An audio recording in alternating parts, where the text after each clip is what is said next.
no matter what, our hope is in Him. Absolutely. Our hope is in Jesus. Our hope is Absolutely. not in drugs and alcohol. You Absolutely. explained that to us, that our hope is not in those things. Those things will not save us. Those things will not deliver us. Those things will always overpromise and underdeliver. Yeah. But our hope is in Jesus Christ. Yeah. I He is mean, he's the only way we can change. He's the only way we absolutely. can have new life. He's the only way we can thrive the way that God intended us to. And I think he's calling the name of every listener listening to this today, saying, trust me, trust me. Give me your all, and I'll show you far more than you can ever dream or imagine.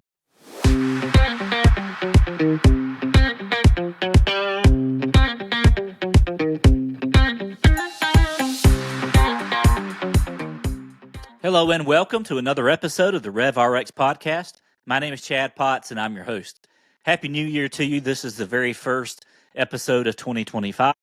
I just want to say thank you to all the listeners out there who have supported us this past year. This has been a fantastic journey. We have released 43 episodes. We've attained a ranking of top 10% globally by Listen Notes, and God's just been doing all sorts of wonderful and awesome things through this podcast. So it's my prayer that as this year continues, that you will continue to get value from this program and that we will continue to speak truth into your lives as we examine faith, family, and health from a perspective that hopefully allows you to begin thriving in all of these areas. Today's guest is one I'm so excited about. Justin and I met a while back, but Justin, you'll learn from his story, grew up as a troubled youth. He suffered from substance abuse, was really headed in a downward trajectory in life, and he hit rock bottom. But here's what he found. He found Jesus. And his life has been transformed. He is now a leadership coach. He's in ministry. He's taking the gospel all over the world. Recently got back from a trip to Africa. Can't wait for you to hear what he's going to tell us about that. But listen to the very end of this episode. You're going to love every second of this conversation. I know I enjoyed it. I hope you will too. Without further delay, I introduced you to my friend, Justin Batterton. Justin, man, thank you so much for joining me today on the RevRx podcast, man. What a privilege it is to have you on the show. Man, I appreciate you having me, sir. Appreciate you having me. Yeah, man, I love your story. You have a tremendous story of what God can do with a life that's given over to Him. And we talked about it a little bit before we jumped on here, that, man, isn't that the greatest thing we have to offer? The world that is lost and broken is an example, a testimony of what God can do in our lives if we let Him have control. And that's what I Absolutely. love about you, man. You're an open book. You love to share your story, and man, what a privilege it is for you to just be here, and for you to be working through the technical difficulties. We've had to do a couple microphone shifts and a couple different headphone shifts, and you were here and you were ready. So Let's go. Let's go, man. I appreciate you, man. Justin's a friend of mine. You'll love getting to know him through this episode. But man, I just love to hear a little bit about your before. We all have, as Christians, we have our stories of what Jesus has done in our life. And I think a lot of times we can kind of separate that into the before Jesus and the after Jesus. But I'd love to just get into that as much as you want to share with us today. Yeah, man. I mean, what was it before Jesus? It was rough. I am an open book. Like you said, everybody does have a story. Actually, there's a saying I always tell people is everybody has a story, just some that have yet to be heard. So I'm very big about hearing people's stories. So again, I appreciate you giving me the opportunity to share. It means a lot to me. Man, before Jesus, it was rough, man. I'll go back, all the way back to birth. I know it sounds crazy, Mm-hmm. but if I'm being very transparent, honest, looking back, my troubles really started at birth. I know that seems kind of rough, but so when I was born, my mother was 17 when she had me in the 80s. So obviously it was not a popular thing for a 17-year-old to get pregnant, high school student to get pregnant. It's not like it is now. And so I was born August 14th, 1982. And then 2 days after I was born, my grandfather passed away. Mm-hmm. And then fast forward 3 months.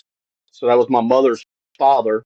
And then if you fast forward 3 months, 4 months around November, my aunt, her sister, passed away from heart Wow. issues at 14. So, Wow. so when I say, and I'll talk about this later on, throughout the story, but my life has been surrounded by death literally my entire life, and as growing up, the enemy used to play with my mind when it came to that.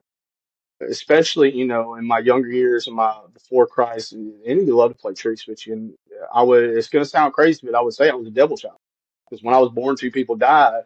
Now, I'll jump a little bit of the story and say that whenever I first got saved, God quickly reminded me, said, no, you were not a devil child.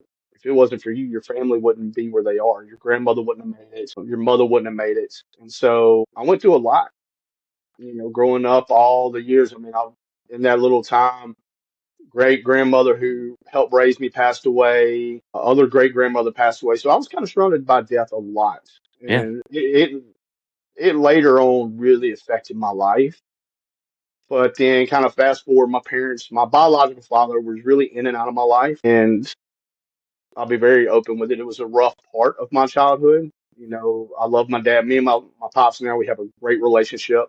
We talk a couple times a week, or a couple times a month. Sometimes we're really close now.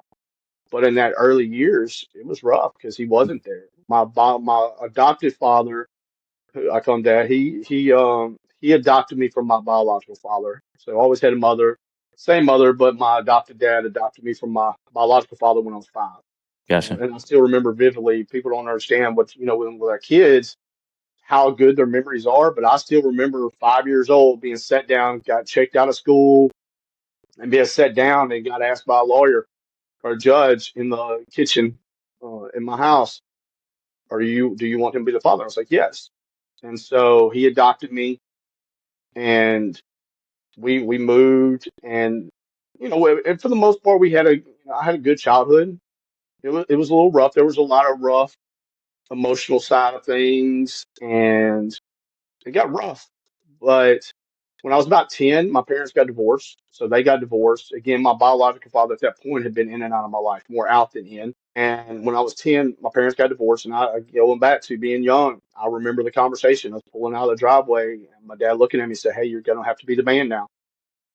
And because I got a younger brother, younger sister, I got my mother, we're moving in with my grandmother. So again, I'm putting that weight on my shoulders.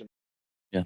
You don't realize at that point, and even talking now, some of that's coming back. And my mother and I, because we were so close in age, we've always kind of had more of a brother sister relationship than a mother son relationship. Hmm. And there was a lot of trauma with that. I'm still healing from a lot of it. Sure. And a lot of hurt came from that. My grandmother, that was my solid. That was my one person that no matter what, I could always depend on my grandma.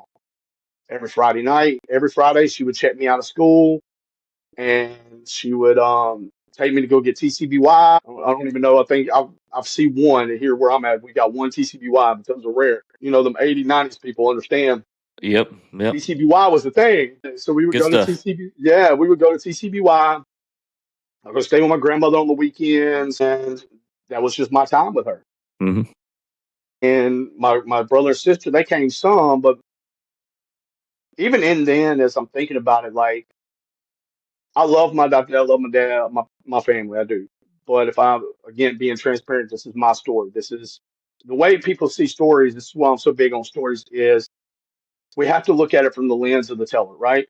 So they may see it one way, but I have to voice it the way I see it. And we may sit here and watch, say, a car accident right now at two different angles, and we're going to see it two different ways. So we'll tell it two different ways. Same car accident, same situation, but we tell it two different ways because that's what we saw it from two different lenses. It's our perspective. Yeah. Yeah, and so that's where our stories are. And so in mine, it got rough. It was hard. It was long. It was lonely. I'm having to wear this weight on my shoulders. And with my grandma, that was my one person that I could always count on. I knew without a doubt I could count on her. She was my one person that always believed in me no matter what. She would always tell me, Justin, you're smarter than you give yourself credit for. And to this day, there's a lot of things when you doubt and all that brings back in my head. Yeah. I love that. So, to kind of speed up story a little bit, they got divorced. We moved in with my grandmother. Then that's when it got worse. That was really the easy part of my childhood. That's After that it got really bad. We lived with my grandmother, and there was a time that my sister lived with my dad, my brother lived with my dad, my mom lived with her boyfriend. And I was sixth grade and getting to smoke cigarettes and all that at mama's house. But at the same time, my mother didn't come and see me. The best way I describe it to people is my mother left me for another guy. And it was a hard hit.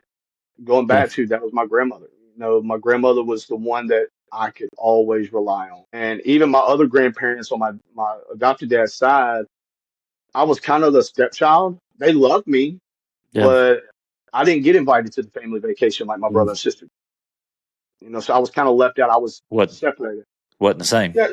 No. So again, that caused trauma and caused a lot of abandonment wounds and a lot of hurts and pains that it wasn't until my adult life and after Jesus that I got that. So what all that pushed me to was the drugs. I still remember I was 12 years old when I first smoked weed, drank alcohol, the whole nine. And I didn't just like, okay, I'm going to dabble. You know, when somebody's been through what I've been through, we don't dabble, we go all in, especially when you're doing it to kind of get accepted, right? So when I say I went all in, by the time I was 14, I was already tripping acid. I did my first line of cocaine at 14. I was selling drugs by 14, 15 years old. I was selling drugs here and there, cocaine, and all the way till I was 18. That was about all I did was cocaine, acid, and weed. Wow. And it was a constant. It was a very constant, and alcohol. Even what's funny is on my 17th birthday, I remember throwing up blood on my 17th birthday. So it just kind of went pretty hardcore. At one point, my grandmother found doing what my grandmother did is trying to save my life. She found a joint in my wallet and called the cops, and I got put on probation by my own grandmother. And I thank God for that now. Of Yeah. course, then I Yeah. was not a happy person, but I Sure. knew what she was doing. As a parent now, I see what she was doing. It just, again, it was a snowball effect. I went from worse to worse to worse. There was no better because in that time, I lost a lot of people going back to deaths. I mean, my best friend's uncle, they were like family to me. He passed away. I had other friends pass away. It was a lot. And then Yeah. I go back to, kind of fast forwarding some more is when I was about 18, I did meth for the first time. And between 18 and 20, 21, something like that, I ended up cooking meth with friends, doing, selling meth. It got pretty bad on that. All the while, at that point, I done dropped out of school, and I even remember it when I was like 14 or 15. Whenever you get your driver's license, I know now I think it's like 16 or 17. I don't know, but back then I think I was like 15. And I remember them telling you, hey, your insurance drops when you hit like 21 or something, right? And at a 15-year-old, that should make you excited. But my first thought was, it doesn't matter because I'm not going to be allowed to see it. And as a kid and as a parent now, that breaks my heart. Yeah.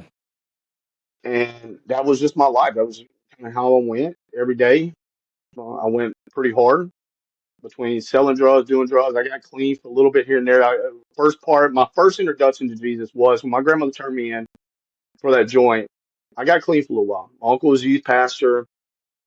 I got introduced to God. I grew up in church, but it never set. But for some reason, that little stint is set.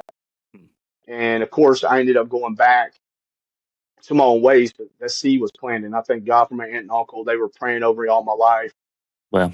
My aunt tells me stories of how she would rock me and sing and pray over me and speak blessings over me. And to the point of when my cousin, her son was born, he's about a year younger than me. She even wondered, like, how am I even going to love a kid as much as I love my nephew? That's how close we were. Yeah. So they poured into me. And then they kind of fast forward to that, and God really just began to, pour into me. Then I knew I had a calling on my life because there was even, no matter if I was in addiction, I always talked to God, I always prayed, I always saw, loved worship music, things like that. But fast forward some more, kept getting in trouble. And then I guess when I was about 22, I got arrested for my first felony for Xanax, prescription pills. And at that time, I was selling Xanax as well. It's kind of funny. I said that selling pills was my own personal rehab because I went from taking like 4 or 5 a day to taking one a day because it was money. It sounds crazy even saying it, but that was just the way my mind thought. Yeah. Then I got my first felony at that point, and then about a year later, I caught another one. Hmm. When I was waiting trial for that one, it was April of '07. Well, a little bit before, found out I was gonna be a dad. And April '07, my son was born, Tristan. I was like, okay, Like I guess I kind of missed the part when my mother went to jail. I was 14 whenever I got picked up. Kind of backtrack just a hair was when I was 14, my mother, she went to jail for hot checks. I remember to the day, again, going back to those memories of being picked up by her boyfriend. She left that boyfriend while he was in jail. We were living with his dad, and he picked me up from school to tell me she got arrested. Wow. And, I remember it vividly. I remember crying the tears. That's when I thank God. I really think it was a God thing that I moved back in with my grandmother at that point. And she really, and even at that point, whenever we were living with her dad, with his dad, I mean, there was times I was raising my son. His son, my brother, because like she worked two jobs, my mom worked two jobs. I would get him up, get him ready for school, get him home. Being a parent at Yeah. 14.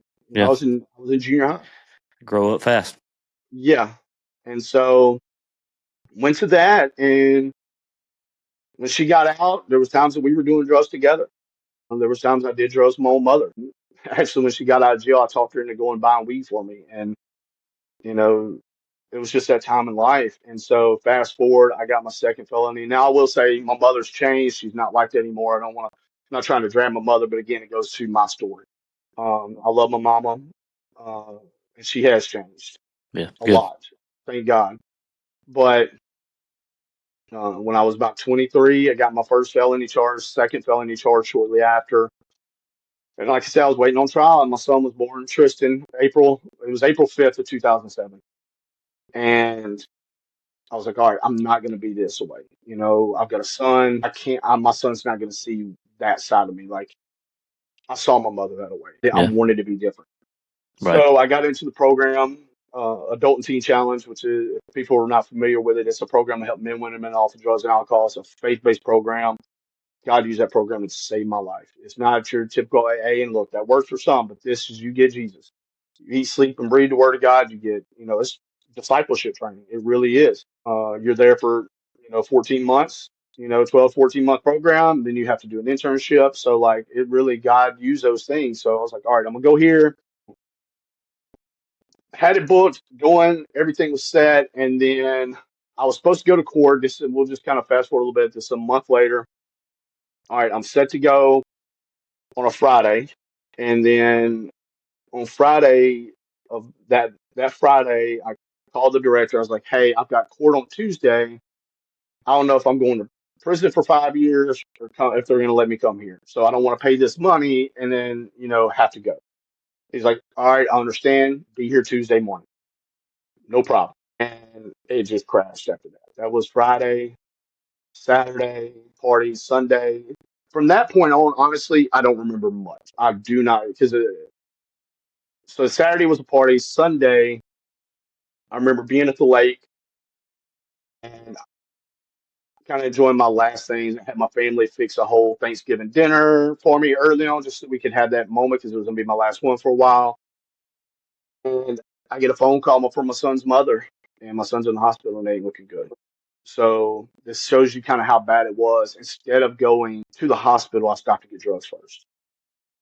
You know, so all that, man, my whole time I used to tell people was like, man, part of that my drug usage was just, I mean, obviously it was all selfish. I mean, there was times that I would snort so much cocaine, my nose would bleed, and I just kind of go to the other side, and that was just the life. But at that moment, instead of rushing to get my son, I go to the go get high, Yeah. and then I go to the hospital, and I vividly remember the last moment I held him. He passed away that day. I mean, it's one of the I wouldn't wish that on my worst nightmare.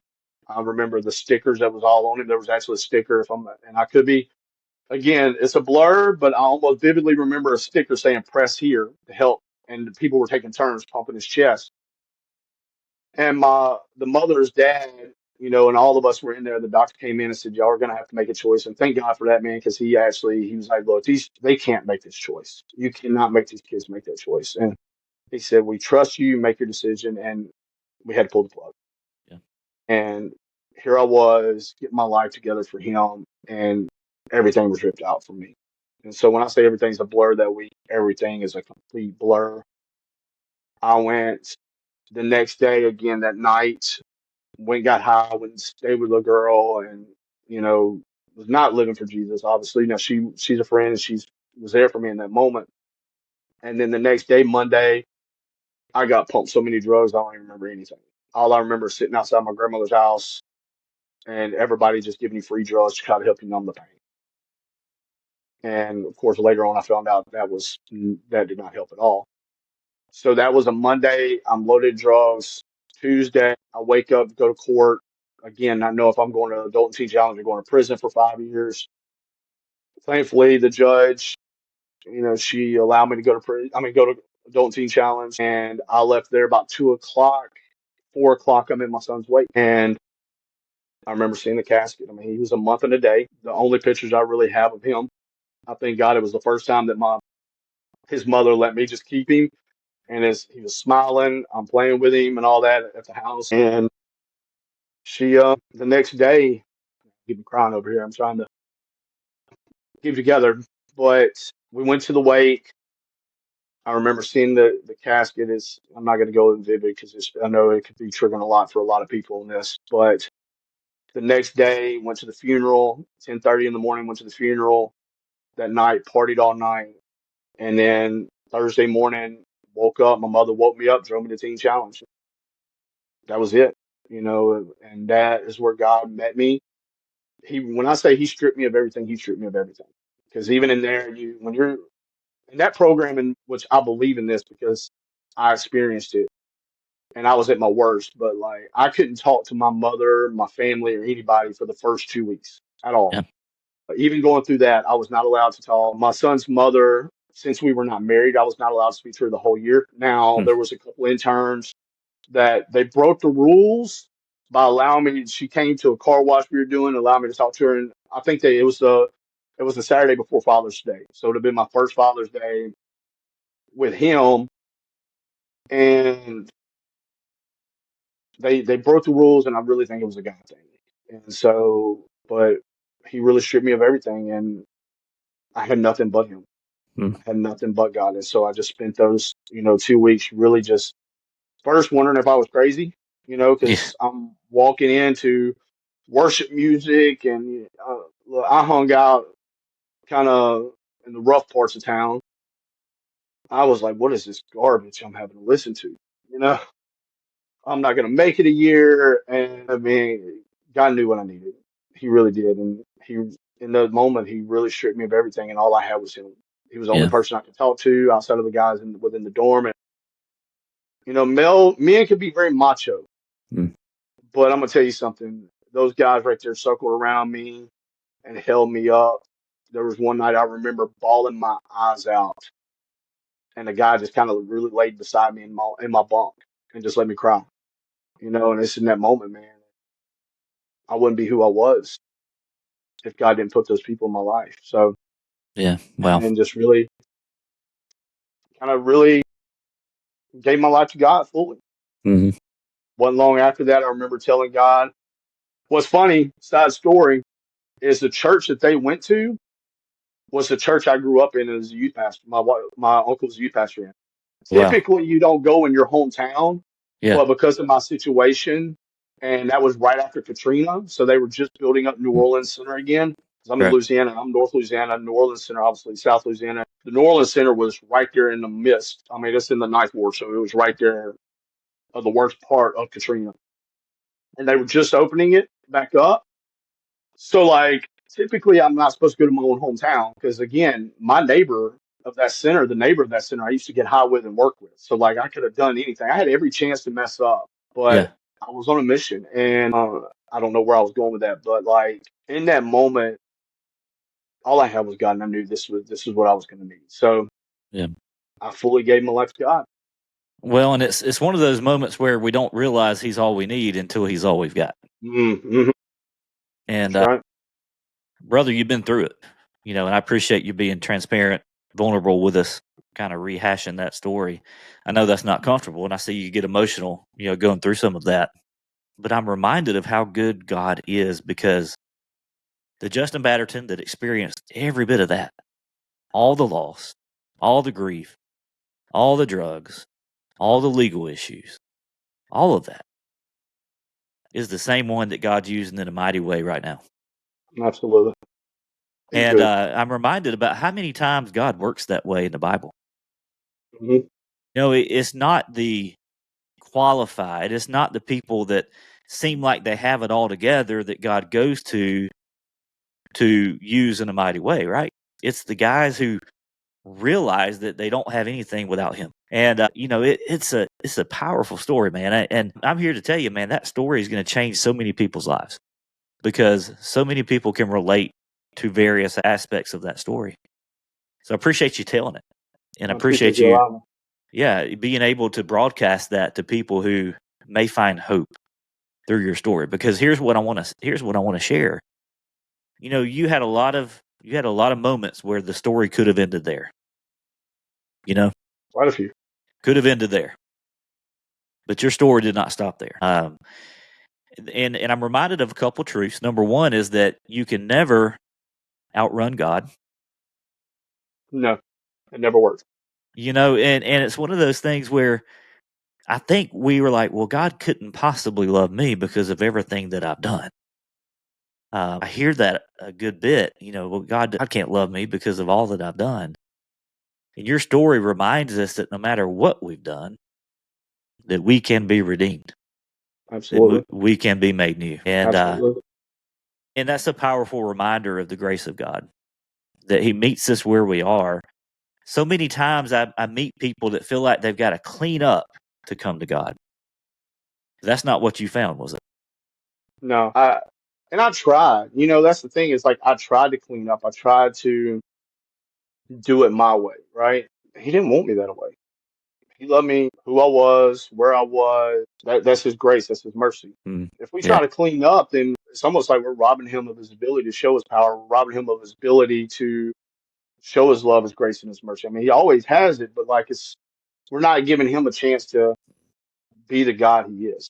man, that's good. When we're at our weakest, He's at His strongest. His strength is made perfect in our weakness. Yeah, you're so right. That shows the power that only God can do these miraculous works. Only God can turn around a life like He did yours. And I feel with that, this is something I tell a lot of clients and things is like we're not vulnerable like this, right? When we're not willing to be vulnerable in those moments, that's what we're doing is robbing him of strength. Because again, like you said, is we are when we are weak, he is made strong, right? And so when we're trying to be strong, we're not giving him the ability to be strong. We're trying to. Hmm. It goes back to trying to play God in a sense of like, look what I can do, but instead of like, can't do it. And that's the thing. We can't. We think No. we can, but we can't. And I've experienced that in my life too. Trying to earn my way to be good enough, and we can never do that. But where He wants us is this point, this moment of surrender, this moment of saying, God, I give you everything.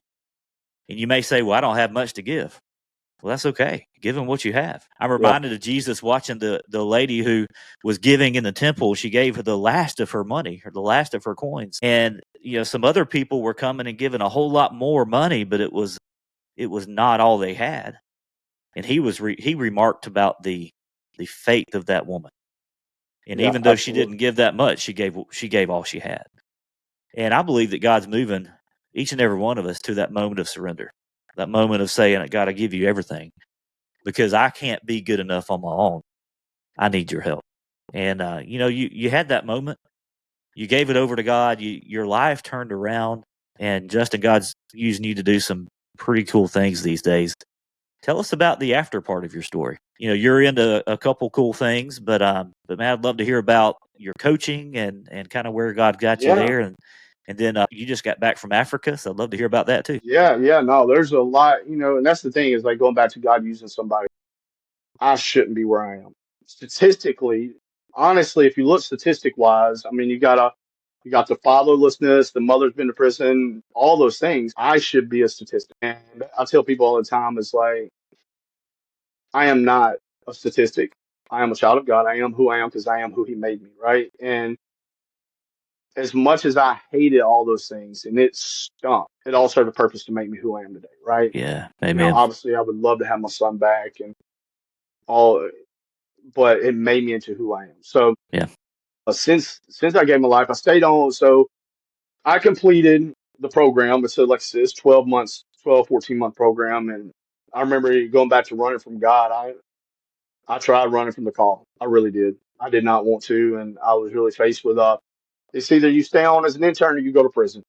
And even though this is 2 years later, 2 years after living clean, working, I did it. I was like, I'm gonna do an internship, and internship is 6 months, and they pretty much made my mind up because they told me if I didn't do an internship, I would go to prison. So I was like, all right, well, I know what I'm gonna do. Easy Which, decision. yeah, I was fighting, and I knew what I was supposed to do. I just didn't want to, Yeah. and God made a way. And so I stayed on, did my internships, and after 6 months, I was like, well, it's 6 months. Let me do another 6 months. It's a year. Let's do a full year intern. At that time, after 6 month intern, you become staff and paid staff. Well, after that year, I had no desire to leave. I ended up staying with Teen Challenge for 13 years. I was went from being a donation truck driver over the kitchen. I was a mentor. I helped open the center here at Shreveport. I was the dean of students and teacher. Then I became the director. I was the director for 5 years, and then October of 2020, I stepped away. Now, even during that time, I met my wife. Actually, yesterday made 13 years that I laid eyes on my wife. So that's a whole nother God story in itself. Literally God's story. But I met my wife that night, and so obviously she changed my life. I tell it to smile robbed me. That was it. I still remember everything about it. But even after that, we were young adult pastors, youth pastors, associate pastors, kind of a little bit of different roles while there. I got ordained while I was with Teen Challenge. So stayed on for about, again, 13 years after completing the program. I was on Yeah. staff, That's director, cool. all that. And then went into real estate, been a real estate agent for about 4.5 years, and kind of going back to took a break from ministry. I mean, of course, you don't ever stop doing ministry, but if I'm being Yeah. honest, there's a lot Formal of time. ministry. Yeah, yeah. Well, and I tell people all the time, we're all called to ministry, just some Yeah. of us are called full time, right? So Right. the way I describe it is the person in McDonald's sees more unsaved people in a week than a pastor sometimes does in a year, right? That's great. Yeah. So they're called, they're just not, don't have that official title. But that's the thing, it's like we're all called to make disciples. So we're all called ministry, just some call it a full time job. So stepped out of that, went into the marketplace and started real estate and kind of ran from doing any of it ministry wise. I kind of got burnt out. During that time, I lost my grandmother. Back in 2019, I lost my grandmother, who again raised me. So pretty Yeah. much lost my parent, and so that's when all the grief and all that. I didn't say this about story, but over that time, to date, I'm 42 years old and I've lost around 50 close people. 2016, 2018, and 2019 really took it out of me because I lost my spiritual father, who's very much like a father. I lost a best friend, and then I lost my grandmother, who died. She passed away the day before my anniversary with my wife, and I went down a spiral, to be honest with you. And the way I tell people, you're talking about we can't run from God. But if I'm being honest, in that time, there was a time that I wasn't running from God, but I wasn't running to God, and that caused mentally and emotionally just about as much damage too. And so, but went through some healing, allowed God to work in me in some areas, and then first of the year, I started coaching, kind of doing some leadership coaching, really helping build up kingdom leaders. That's my passion. Is leadership has been my passion for as long as I can remember. Even when I was in drugs, I got put in leadership positions. And then, again, being in ministry, got put in leadership positions. And then now, like I said, it's my passion. I'll talk about it all day long and just kind of building up kingdom leaders, helping entrepreneurs, business owners, and just really people in general build their leadership around kingdom principles and kind of doing things like that. And then, yeah, I went to Africa I've been to Africa. So it goes back to that story. I'm a two-time felon, right? From all arrests. I'm not supposed to be able to do these things, right? I'm not supposed to get a passport. That's not statistically, I'm not supposed to have the life I have, Mm. right? But here I am. I But went to God. Africa. Yeah, God has been, man. We went to my first time in Africa. We go to Uganda was in 2018. It's going back to my grandmother. Actually, until I went November, I actually had already set to go when my grandmother passed away, and I went. Literally, we flew out the week after her funeral. 1 week after her funeral, I was on a plane, and so it was very emotional. And then went to Israel. That was more of a more of a dream trip for my grandmother type thing. And then, of course, for me as well. But then was blessed to have an opportunity to go back in November. And God just opened that door. And it's just been amazing to see what God can do, like you said, through somebody like me who doesn't stereotypically, I'm not supposed to be who I am. I'm not supposed to be where I'm at. But God just continues to say, look, if you just trust me, I got you. If you say yes, I got you.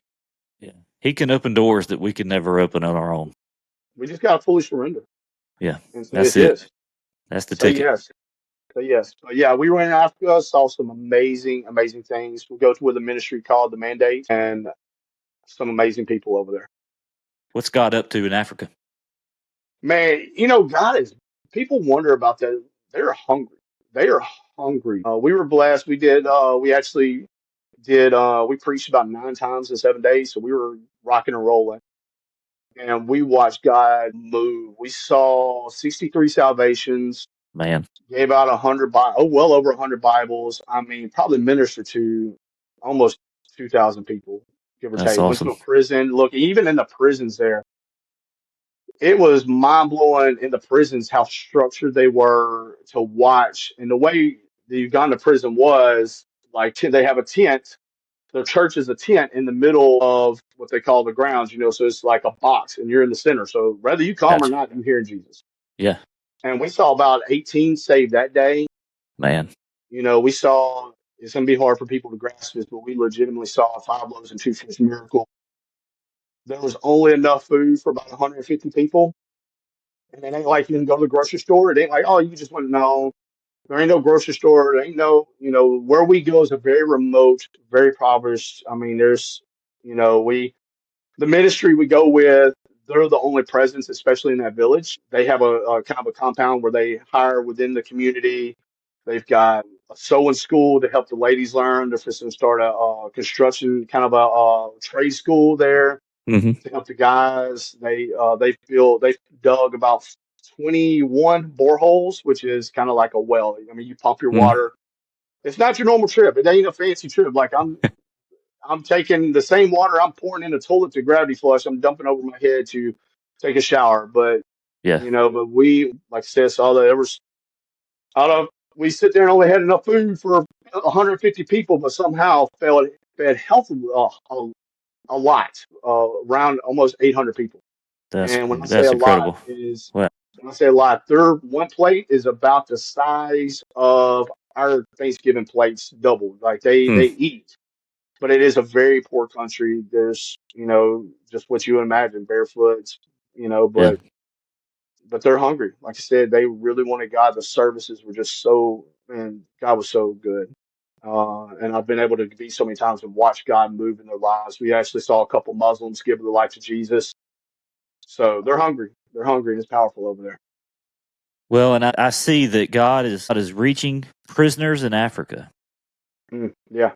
through a 2-time felon who was addicted to drugs and was destined to be a statistic. That's a pretty cool story.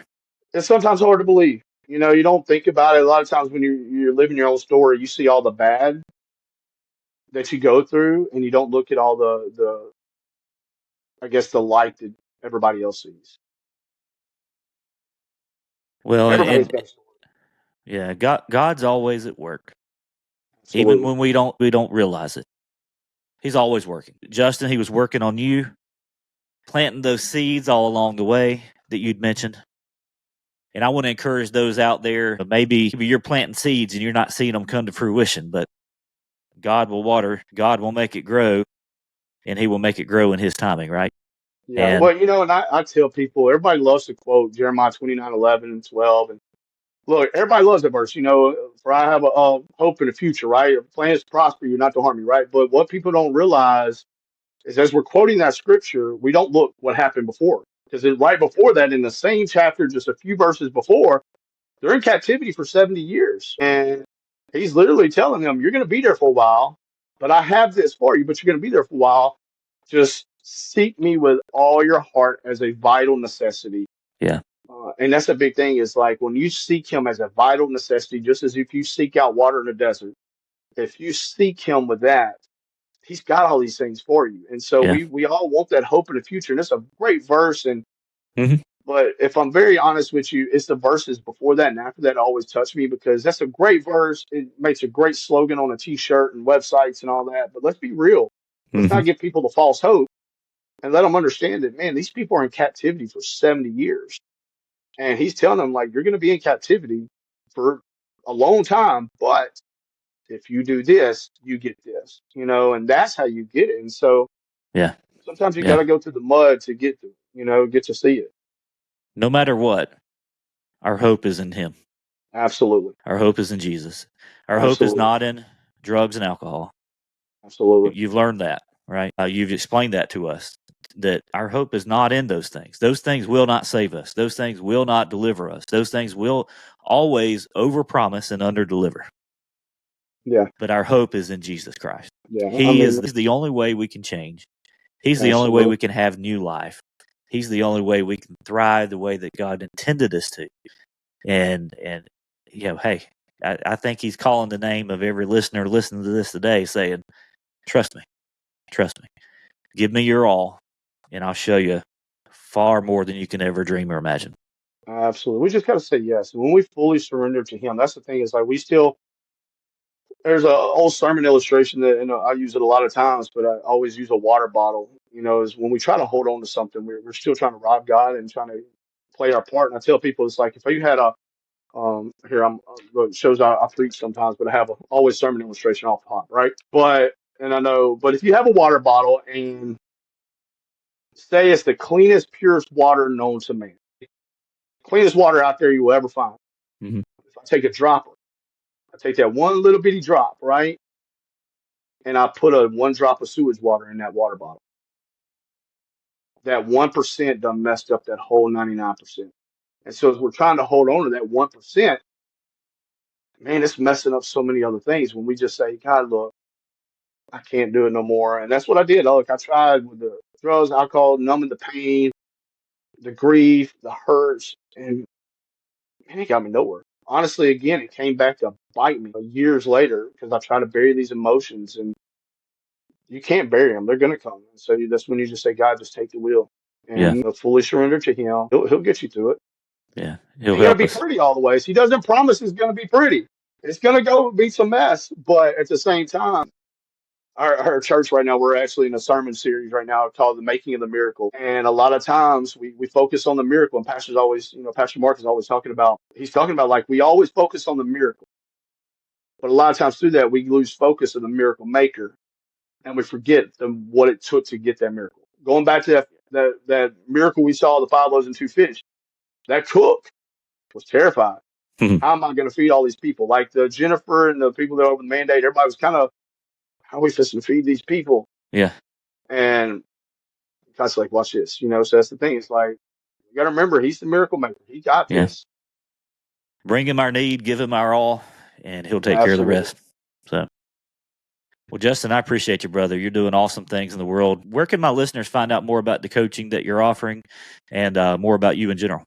Yeah. So it's just launching, but I have a Facebook group, Kingdom Minded Leadership Coach. I have the business page, but I also have the Facebook group that I just launched last week, or actually, I think it's been 2 weeks ago. Just to I want to build a community of kingdom leaders. And really, I'll post trainings. You can go in there, sign up. I'll give free resources, but I do some trainings in there, kind of little videos every week to kind of build up kingdom leaders, whether you're a parent, business owner, ministry, to build up, the leaders, because that's the thing is like, we've got to make disciples. We've got to do that. So the biggest way is that. Of course, I'm on all social medias.